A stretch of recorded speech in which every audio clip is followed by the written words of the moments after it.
오늘 우리에게 주시는 하나님 말씀은 구약성경 사무엘상 7장 3절에서 5절 그리고 12절 말씀입니다.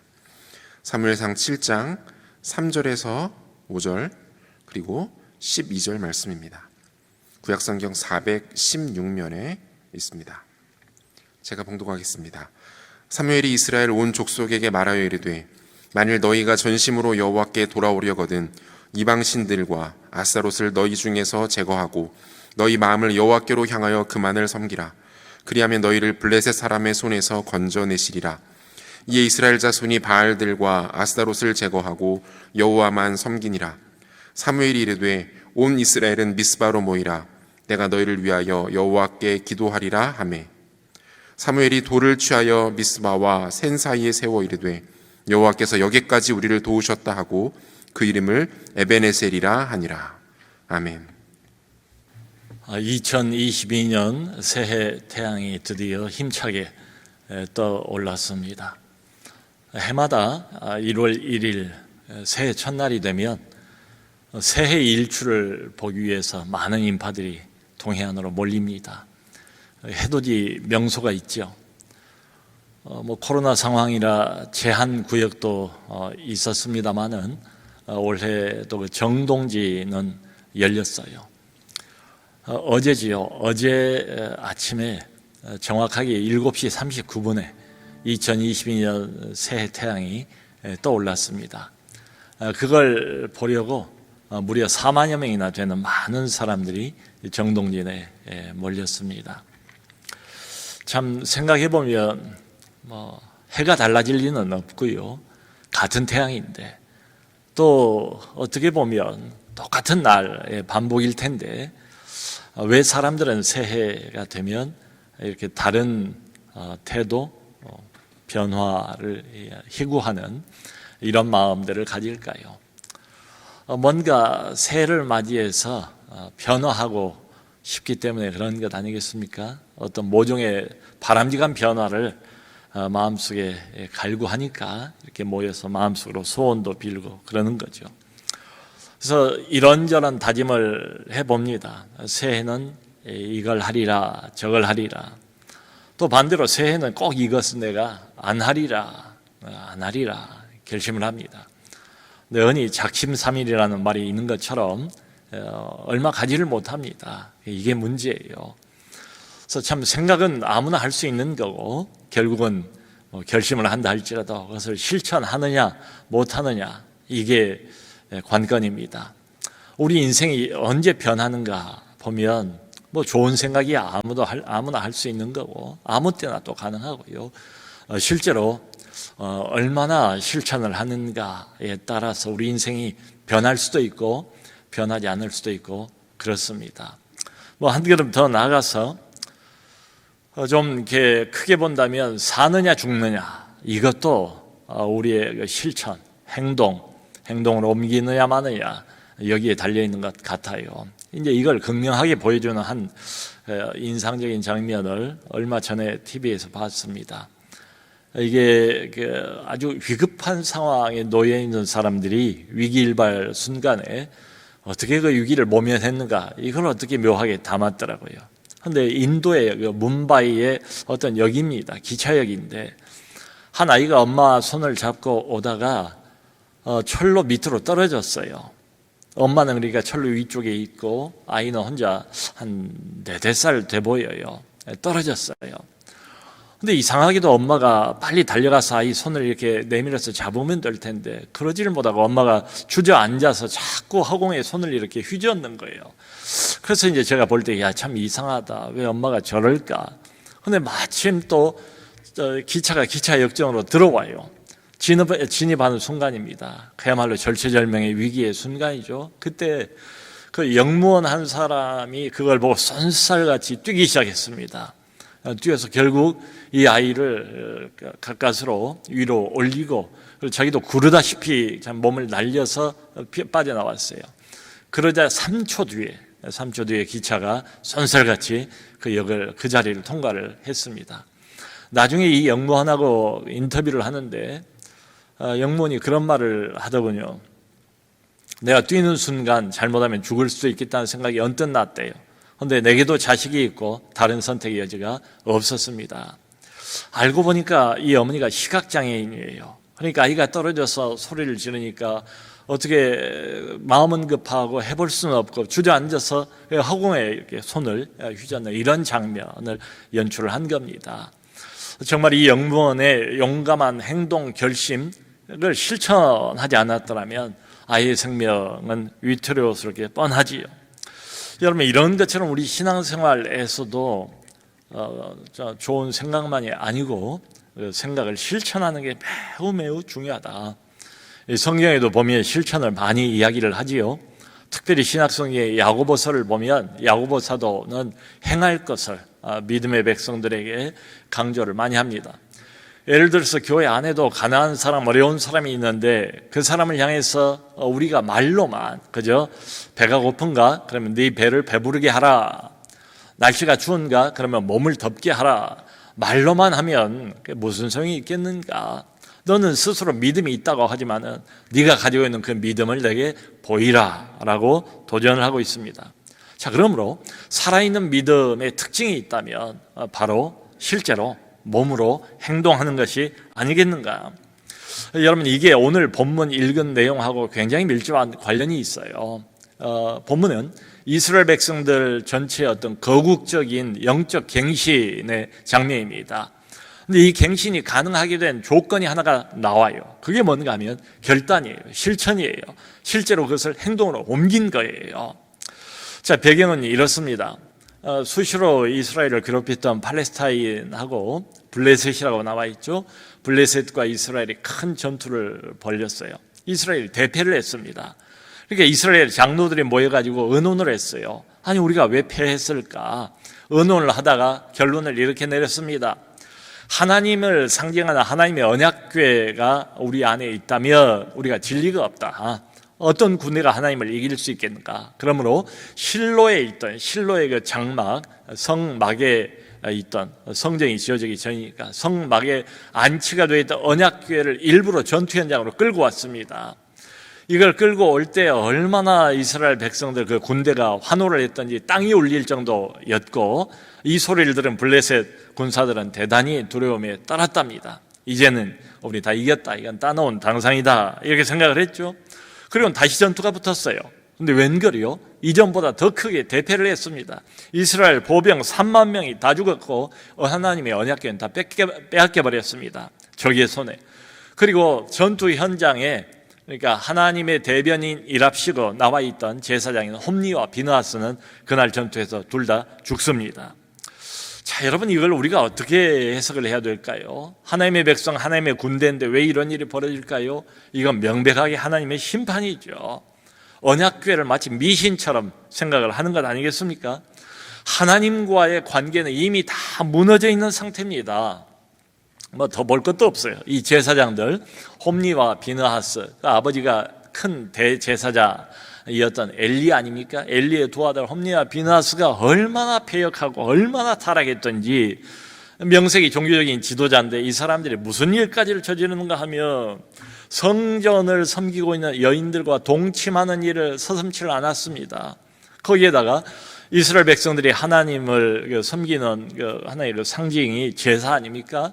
제사를 드릴 때 가장 좋은 고기는 제사장들이 먼저 건져가요. 먼저 취해요.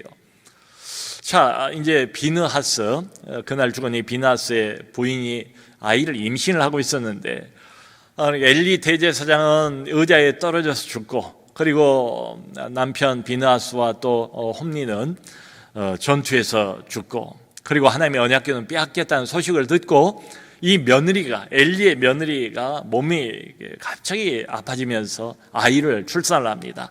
출산을 하는데 이 며느리가 아이의 이름을, 지금 막 고통 중에서 낳는 이 아이의 이름을 뭐라고 짓는가 하면 이가봇이다.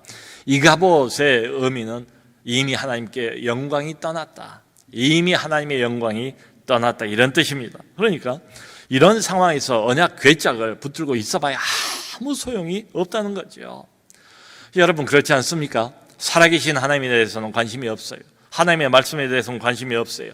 그저 눈에 보이는 나무 궤짝만 붙들고 있으면 전쟁에서 승리할 것으로 착각하고 있는 이 사람들. 그러니까 아닌 게 아니라 우리의 신앙도 진짜 신앙, 참 신앙이 약해지면 되게 어떤 현상이 벌어지는가 하면 눈에 보이는 것들에 집착하기 시작합니다. 사람에 집착하고 물건에 집착하고 또 어떤 몇 가지 제도에 집착하고 등등 말이죠. 정작 챙겨야 할 건 뭔가 하면 나와 하나님과의 관계입니다. 이게 신앙의 핵심 아니겠습니까? 여기에는 아무 관심이 없어요.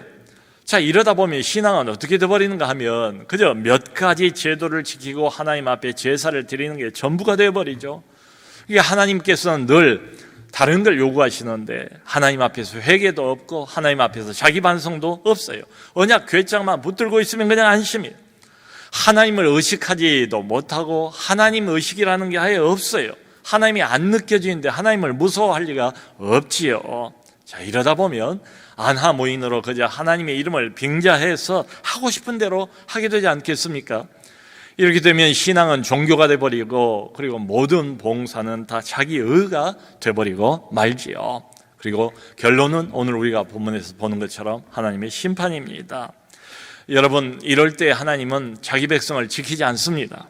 자기 백성을 인도하지도 않습니다. 자, 그러니까 이걸 겉에서 이렇게 보면 아마 이제 블레셋 적병들은 그렇게 생각을 반드시 했을 겁니다. 무력한 하나님.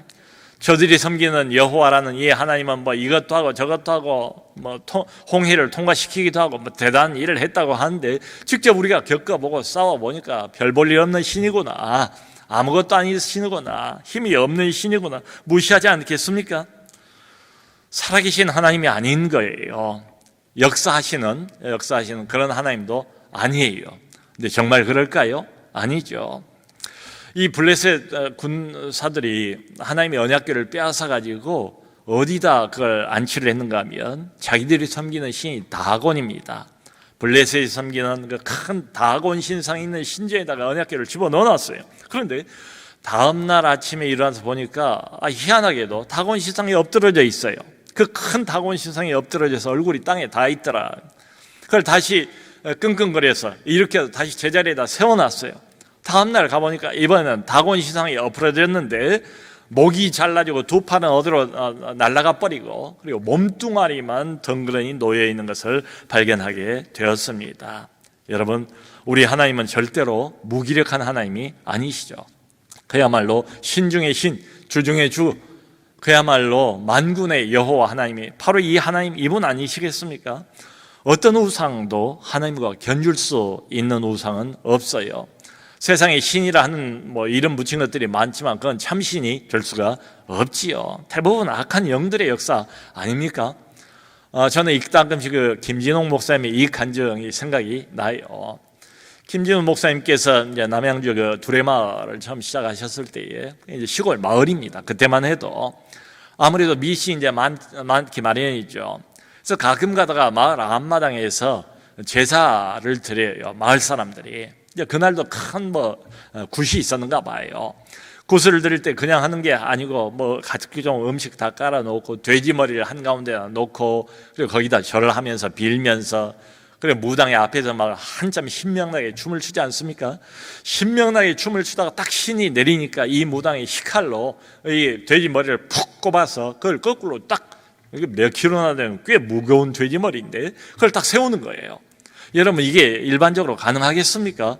균형 잡기가 불가능하지요. 이게 사람이 하는 일이 아니에요. 무당이 신이 오르니까 악한 신이 무당을 통해서 희한한 초자연적인 기적을 일으키는 거지요. 그 무거운 돼지 머리가 탁 서는 거예요. 김지호 목사님이 마침 그 안에 있다가 마을 사람들과 함께 그걸 보고 있다가 속으로 기도를 했답니다. 밖으로는 뭐라고 못하고 주님, 저 돼지 대가리 쓰러뜨려 주세요. 그런데 갑자기 돼지 머리가 푹 하고 쓰러지더래요.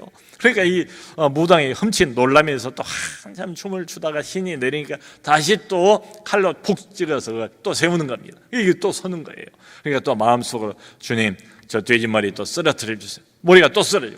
몇 번을 이렇게 하니까 이 무당도 영적인 세계를 알고 있는 사람 아니겠습니까? 악한 영의 종노릇을 하는 사람이지만 눈치를 챘어요. 무당이 정색을 하면서 좌중을 쭉 둘러보면서 이제 날카로운 눈으로 이 중에 예수 믿는 사람이 있으면 나가시오. 예수 믿는 사람, 정확하게 예수 믿는 사람이 있으면 나가시오. 신이 안 내린다 이거예요. 신명이 안 난다 이거지요. 그러니까 마을 사람들이 이게 동네 예배당 인도하는 목사님인 걸 아니까 다 이게 쳐다보더래요. 그러니까 이제 슬그머니 거기를 빠져나오면서 속으로 아이고 나도 세구나 그랬대요.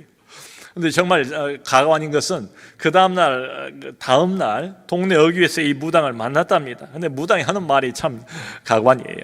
어제는 동업자끼리 도와주셔서 참 감사했습니다.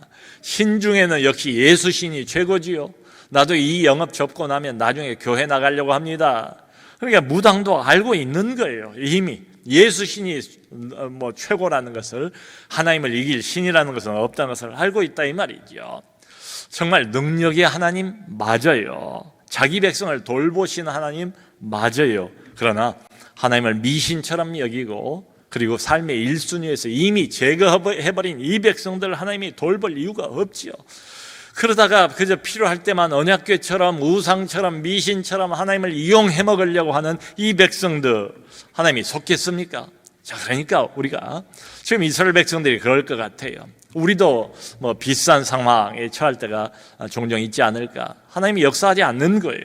하나님이 돌보지 않는 거예요. 그러니까 왜 하나님이 역사하지 않을까라고 의문을 갖기 이전에 내가 하나님 앞에서 무엇을 잘못하고 있는가, 이것을 먼저 반성해야 되지 않을까. 근데 언약궤를 가지고 있던 그 블레셋 지역에 여기저기에 많은 하나님의 심판과 저주가 퍼부어지니까 그걸 감당을 못하는 거예요. 그래서 다시 이제 돌려보냅니다. 유다 땅으로. 근데 성막으로 들어가지도 못하고 우여곡절 끝에 유다 지역에 있던 기랏 여아림이라는 장소에 무려 20년 동안 이 언약궤가 사람 하나를 붙여서 관리는 했지만은 계속 놓여 있는 겁니다. 그 세월이 너무 길어지는 거예요. 그리고 이스라엘 백성들의 형편은 뭐 좋아질 날이 그런 조짐이 보이질 않고, 근데 20년이 지나고 나니까 이스라엘 백성들이 우리가 하나님을 떠났구나, 우리가 잘못했구나 이런 생각이 들면서 슬픈 마음이 들면서 그야말로 하나님 여호와를 사모하기 시작했답니다. 그게 오늘 7장 2절에 나와요. 여러분, 이건 참 반가운 조짐 아니겠습니까? 하나님을 떠난 하나님의 백성들의 마음이 다시 하나님께로 향한다는 것, 이건 정말 감사한 일이죠. 마치 집을 떠난 당자가 다시 아버지 생각이 나고 아버지 품이 그리워서 집으로 돌아오는 것처럼 말이죠. 세상을 사랑했던 사람들, 그러니까 하나님의 백성이라는 타이틀은 있지만 사실은 마음의 중심은 하나님이 아닌 이런 사람들이 얼마나 많습니까? 세상을 사랑하고 세상을 우상처럼 붙들고 있는 사람들, 소위 하나님의 백성들인데 그 세상을 사랑하는 마음이 다시 하나님께로 향한다. 이거야말로 정말 감사할 은혜의 조짐이죠. 은혜의 조짐. 대부분 이렇게 보면 인생의 어떤 어려움을 만날 때 그 어려움을 쭉 길게 통과를 하면서 마음이 진정으로 이번에는 하나님을 향해서 차츰 열리기 시작하더라고요. 여러분, 지금 코로나 상황이 벌써 이제 3년째가 됐네요. 2022년이니까 3년째 코로나 아닙니까? 근데 우리는 이 코로나 상황에서 뭐 교회도 어렵고 교회에 대한 평판도 더 떨어지는 것 같고 이래요. 그런데 하나님의 하신 일은 사람의 머리로는 다 헤아릴 수가 없습니다. 이 와중에도 잃어버린 영혼들을 하나님께서 속속들이 하나님의 울타리 안으로 추수하고 계시다라고 저는 믿습니다. 이런 일들을 가끔 제가 들었어요. 현장에서 모이는 게 아니고 이제는 온라인으로 송출을 하지 않습니까? 예배 실황을. 그러니까 집에서 주로 예배를 드리는 분들이 많아요. 이제 부인 혼자 예수를 믿으면서 늘 마음속에 부담처럼 안고 기도했던 게 남편 구원 문제입니다. 남편의 영혼 문제입니다. 남편도 교회를 나가야 할 텐데 그 남편을 불쌍히 여기는 마음으로 오랫동안 기도하고 있던 아내들이 제법 많이 있습니다. 근데 남편 보고 교회 가자고 하면 뭐 언감생심이 이게 뭐 들어 먹을 리가 없지요. 이게 마음도 없는데 나올 리가 없지 않습니까? 그런데 매주마다 어김없이 주일 아침이면 같은 시간에 부인이 예배를 드리는 거예요. 그러니까 아내가 기도를 하면서 남편에게 넌지시 그런 말을 하는 겁니다. 여보, 이리 와서 좋은 말씀이니까 그래도 들어보면 좋겠습니다. 나하고 같이 예배합시다. 매번 그러니까 이 남편이 못 이긴 척하고 슬그머니 옆에 와서 앉는다는 거예요. 앉아서 함께 예배를 드리다가 찬송도 하고 기도도 하고 말씀도 듣고 나름대로 은혜를 받더라는 거죠. 그러니까 이 온라인 시대에, 이 온라인 코로나 시대에 이 온라인을 통해서 얻는 유익이 있지 않겠는가. 평소 같으면 나오지 못할 이런 남편인데, 이런 사람인데 앉아서 복음을 쉽게 들을 수 있는 기회를 하나님이 열어주신 것 아니겠는가? 그래서 이것이야말로 어렵지만 어려운 가운데서 영적으로 회복할 수 있는 기회를 하나님이 주셨다. 지금 이스라엘 백성들이 그런 거예요. 어려움이 쭉 계속되고 20년 이상이 계속이 되니까 우리가 뭔가 잘못했다. 영적인 감수성이 이렇게 자극을 받으면서 슬픈 마음이 들면서 마음이 정말 하나님께로 열리면서 하나님을 사모하는 마음이 생겼더라, 이 말이죠.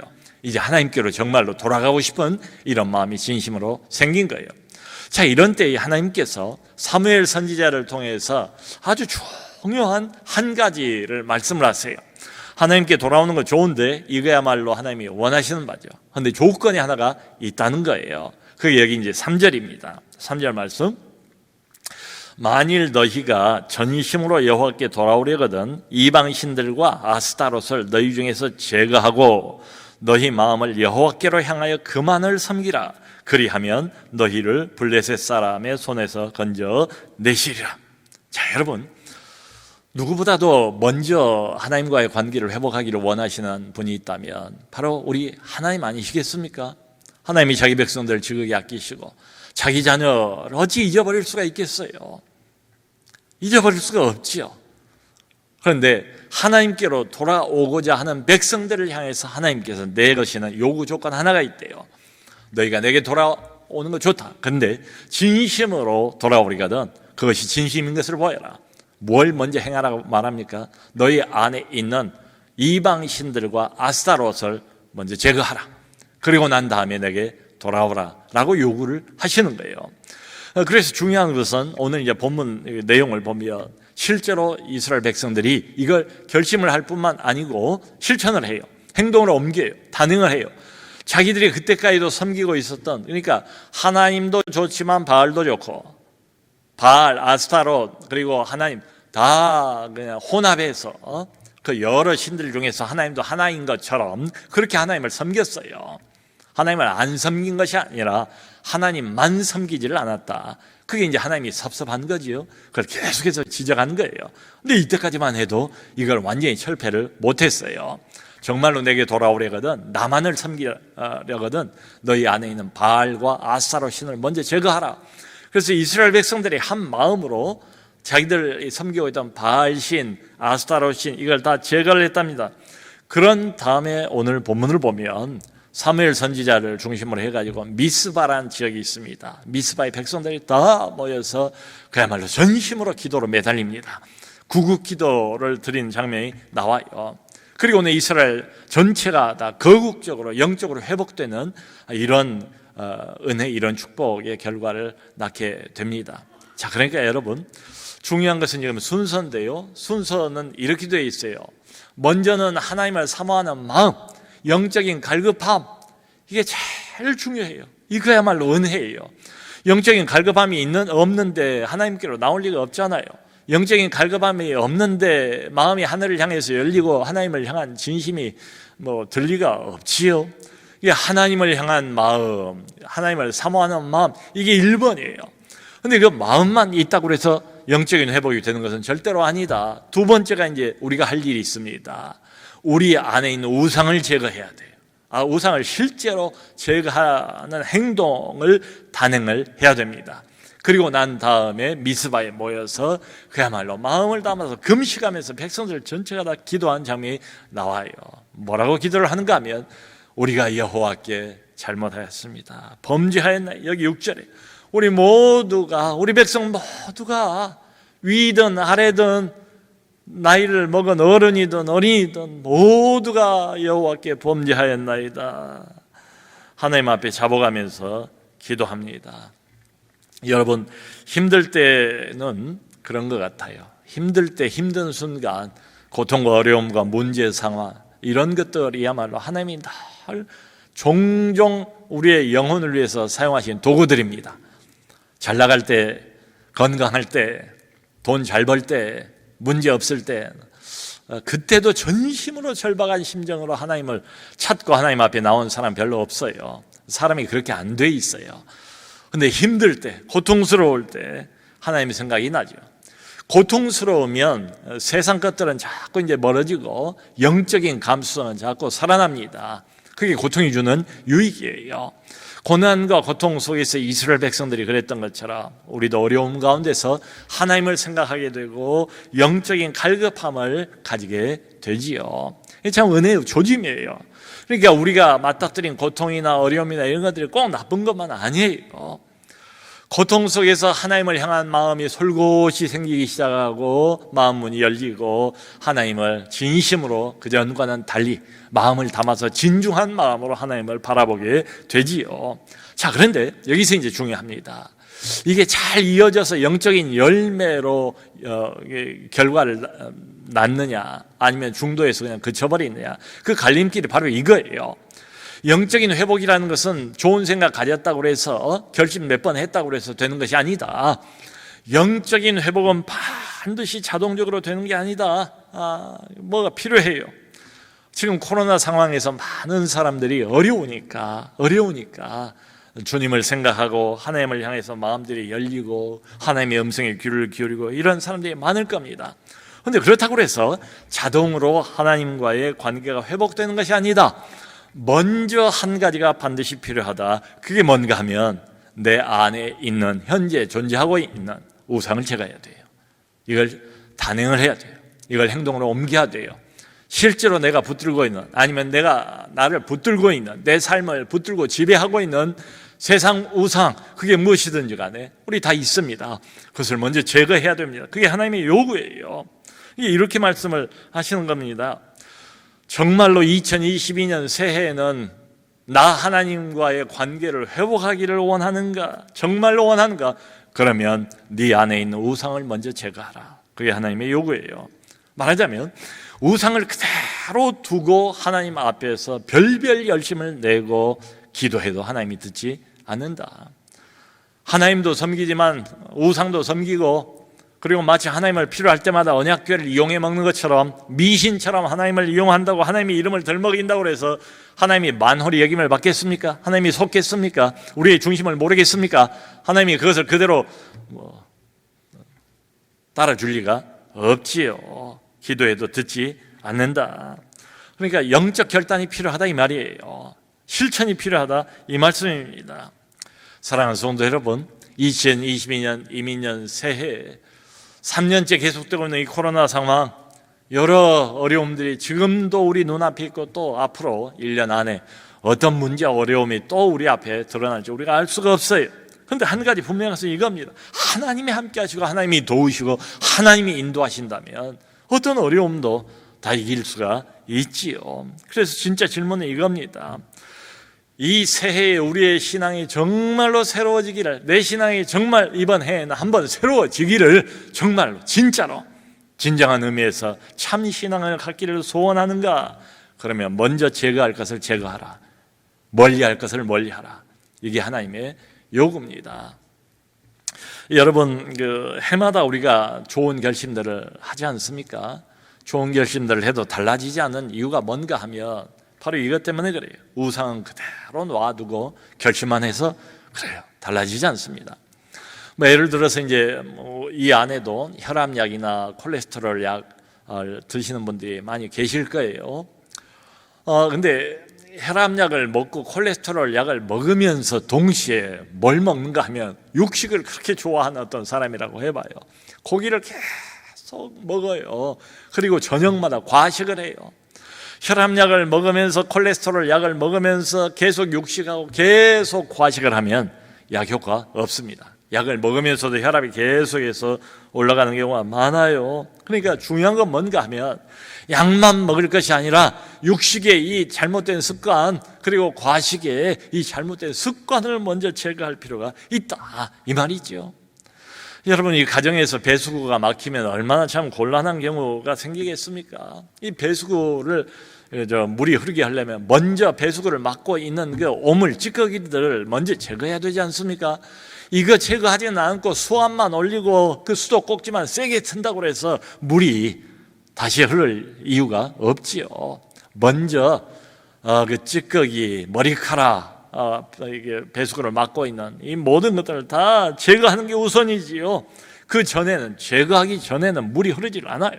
자, 그러므로 하늘의 은혜, 하늘의 생수가 우리에게 원만하게, 원활하게 2022년도에 날마다 흐르기 위해서는 조건이 하나가 먼저 있다. 그게 뭔가 하면 하늘의 은혜가 원활하게 흐르도록 내 안에 있는 우상을 먼저 제거할 필요가 있다. 이게 우선이다. 그렇게 한 거예요, 이스라엘 백성들은. 사무엘 시대, 그러니까 오늘 본문의 시대 이전이 바로 사사시대입니다. 사사시대 350년간 12사사를 하나님이 세우셨지만 얼마나 어둡고 얼마나 타락하고 얼마나 그야말로 하나님의 백성이라고 도저히 부를 수 없는 이런 비참한 지경에 있었습니까? 모두가 다 자기 속인에 오른 대로 하나님 없이 살아온 350년 우리가 봤잖아요, 성경을 통해서. 그야말로 오랜 세월이 지나고 난 뒤에 처음으로 바로 여기에서 이스라엘 백성의 영적 회복, 대대적인 영적 갱신이 일어나게 된 거예요. 이때에 하나님이 미스바에 모여서 간절히 구국기도를 하고 있을 그때에 하나님이 큰 응답을 주셨어요. 이걸 이제 본문에 보면 나와요. 다 못 읽었습니다만은 집회를 열고 있는데 그것도 다 금식하니까 힘이 없을 거 아니에요. 금식하면서 기도하면서 집회를 열고 있는데 그걸 알고 블레셋 사람들이 쳐들어온 거예요, 대대적으로. 그러니까 이게 뭐 전투 준비를 했습니까? 그것도 없지요. 무방비 상태지요. 그런데 하나님께서 하늘로부터 우레를 뭐 번개인지 우레인지 천둥이, 여기는 우레라고 나와 있어요. 대단한 우레를 내려 보내셔서 이 블레셋 사람들 다 격퇴하고 오히려 이스라엘에게 큰 승리를 주셨대요. 이 사무엘이 이걸 보고 전투가 끝나고 난 다음에 커다란 돌 하나를 딱 세우고 그 돌을 이름하여 부르기를 에베네셀이라, 에베네셀이라. 그래서 에베네셀의 하나님, 에베네셀이란 말의 뜻은 도움의 돌이라, 도움의 돌이라. 하나님께서 여기까지 우리를 도우셨습니다. 이걸 상징하는 돌, 에베네셀이다. 사랑하는 성도 여러분, 2022년도 지금 이 순간에도 우리 안에 우리가 대강은 알 것 같아요. 하나님이 여러 번 그걸 지적해 주시는 경우가 많아요. 너 이거 제거해라, 너 이거 없애라, 너 이거 끊어라, 너 이거 내가 싫어한다, 이건 네가 붙들고 있을 게 아니다, 이게 너의 우상이다, 너와 나 사이를 가로막고 있는 건 바로 이것이다. 여러 번 지적을 아마 당하셨을 것 같아요. 우리 안에 성령께서 자꾸 뭐 지적을 하시니까 말이죠. 여전히 우리 안에 있는 각종 우상들이 있습니다. 하나님과 우리 사이를 가로막는 물질의 우상, 명예의 우상, 권력의 우상, 뭐 인기의 우상, 외모의 우상, 어떤 사람은 쾌락의 우상, 어떤 사람은 성취의 우상, 일도 우상이 될 수가 있어요. 또 여러분, 많은 경우는 안정 이런 것도 우상이 되는 경우도 있습니다. 특별히 우리 어머니들 말이에요. 얼마 전에 최근입니다. 어떤 가정에서 어머니가 있고 딸이 있는데 이 딸이 운전을 배운 지 3개월밖에 안 됐어요. 그러니까 차 뒤에다가 이제 초보 운전 이렇게 쓰는 거죠. 엄마가 타고 다니는 그 차를 이제 이 아이도 이제 뭐니까 운전 면허 때문에 면허증이 있어야 하니까 해서 이제 보험을 그렇게 이제 엄마하고 두 사람이 탈 수 있는 걸로 해놓고 엄마 차를 이제 타고 가끔 이제 다니는 거예요. 근데 이 아이가 이제 이게 연휴 아닙니까? 연말 연시에 회사에 연휴를 며칠을 내고 눈이 많이 왔잖아요. 강릉, 속초, 동해안에 거기를 가겠다는 거예요. 이 아이가 항상 아이가 이제 20대 후반인데 여자아이고 그러니까 얼마나 노심초사하겠어요. 늘 걱정하고 늘 기도하는 게 이 아이의 안전인데, 근데 이 아이가 참 마음을 먹고 정색을 하고 엄마가 언제까지 내 안전을 지켜줄 거나 이거지요. 하나님이 계시고 하나님이 내 안전을 지켜줘야지. 엄마가 24시간 나를 감시할 수 있는 것도 아니고 내가 늙어 죽을 때까지 엄마가 다 모든 걸 책임져 줄 수 있는 것도 아니고 나를 좀 보내달라, 놓아달라. 이렇게 이제 정색을 하면서 아이가 요청을 한 거예요. 그러니까 엄마가 고민이 됐죠. 갈등이 됐죠. 아이 말이 틀린 건 아닌데 너무 이제 3개월밖에 안 되는데 저 먼 강릉까지 눈이 내린 길, 빙판길을 걱정이 뭐 되지 않겠습니까? 하나님 앞에 이제 고민을 하는데 하나님이 이제 그런 지적을 하시는 거예요.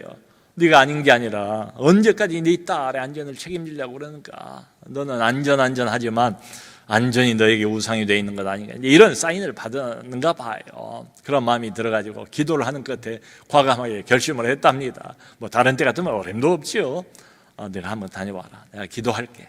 2박 3일간 정말 잘 다녀온 거예요, 이 딸이. 그야말로 이제 리프레시를 하고 아주 밝은 표정으로 자신감도 이렇게 얻고 돌아왔어요.